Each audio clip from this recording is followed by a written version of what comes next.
Dragon fruit आंबा.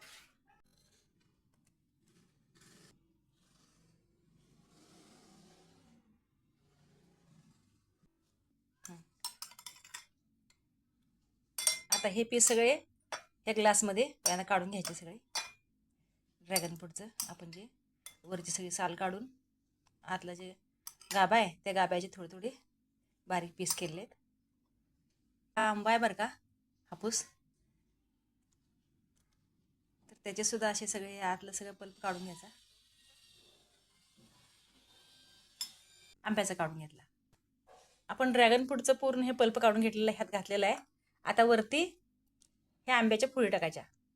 हां, ते नाजूक कापले बरं का दीदीनं माझ्या. हां,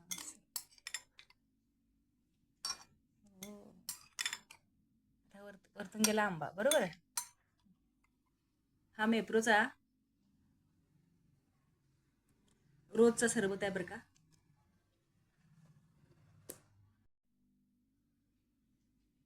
बघा, हा असा सरबत तयार झालाय. ह्या आंब्याच्या फोडी आपण स्लाइस करून घातलेल्या, हे ड्रॅगन फ्रूट आणि मेप्रोचं मी काय रोजवाला सरबत घातले बरं का. असं एक कलरफुल सरबत कमेंटमध्ये नक्कीच कळवा. लाईक करा, शेअर करा, लाईक करा आणि सबस्क्राईब करा. धन्यवाद.